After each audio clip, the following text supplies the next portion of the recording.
When the aliens made first contact, they gave every household on Earth a small companion creature as a gesture of goodwill. They were adorable. Hamster-sized, soft, warm, made a purring sound when you held them. Everybody loved them. Mine was named Biscuit. Within a week, Biscuit was the size of a cat. Within a month, a golden retriever.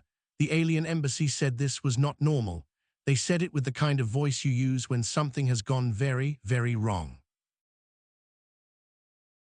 The day the aliens landed, they didn't ask for our leaders or our resources. They threw a party. Massive ships parked over every major city and just started handing out gifts. Technology, medical advances, and one companion creature per household. They called them Velki, little round things with big eyes and soft fur that changed color based on their mood. They fit in the palm of your hand. Every family on Earth got one. My neighbors sat on his shoulder like a parrot. My co-workers slept in her pocket. Mine, Biscuit, sat in a hamster cage on my kitchen counter and glowed a happy orange. For about 3 days, everything was perfect. Then I woke up and Biscuit didn't fit in the cage anymore.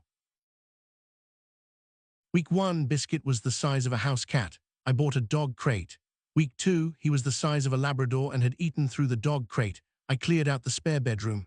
Week 3, he was the size of a pony and I had to move him to the garage. I called the alien embassy hotline. They put me on hold for 40 minutes. When they finally answered, I described the situation and there was a very long silence. Then they said, "What color is your Velki?" I said orange mostly, sometimes gold. Another silence. They said, "Sir, can you send us a photograph?" I sent a photo of Biscuit sitting in my garage, roughly the size of a refrigerator, happily chewing on a bag of dog food. The phone went dead. They called back 11 minutes later and asked for my address.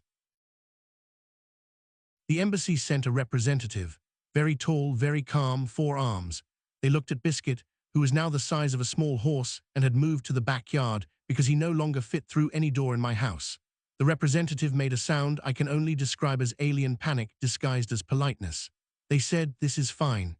They said it 3 times. Then they made a phone call in their own language that lasted 20 minutes and involved a lot of what I'm pretty sure was swearing. They told me Biscuit was experiencing unusual growth and they were looking into it. They asked me to keep him hidden. I said he's the size of a horse in my backyard in a subdivision. The neighbors' kids had already named him. They were charging other kids $2 to come look at him.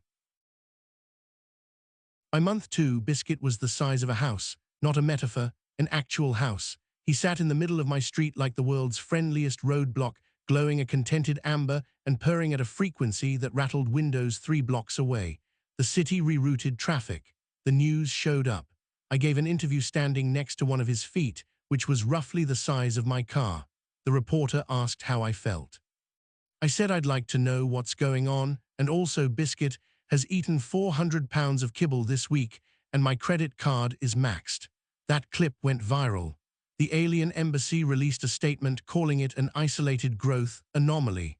Nobody believed them. The alien ambassador arrived personally. Full diplomatic motorcade, 12 ships. They landed in the field behind my neighborhood because Biscuit was now the size of a small building and there was nowhere else to park. The ambassador walked up to Biscuit and Biscuit made a sound I'd never heard before, a deep, resonant hum that shook the ground. The ambassador made the same sound back. Then they turned to me and said something I did not expect. They said, "We owe you an apology. This is not a Velki. This is my child. During the distribution, the containers were mislabeled. You have been raising the heir to the Tessaran Diplomatic Council."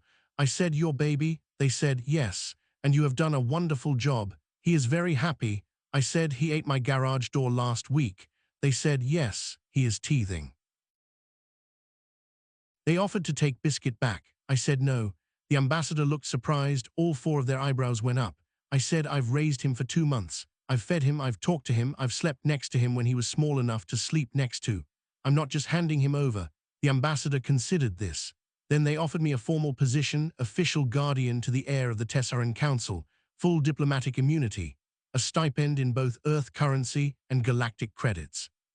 A house big enough for Biscuit, which turned out to be a converted aircraft hangar with heated floors. I accepted. Biscuit is still growing. He's about 3 stories tall now and the government had to reclassify my property as an embassy. The neighbors' kids still visit. They don't charge $2 anymore. They charge 5. I get a cut. Diplomatic immunity means I don't have to pay taxes on it. Being a parent is weird. Being a parent to alien royalty is weirder. But Biscuit still purrs when I scratch behind what I think are his ears, and honestly, that's all that matters.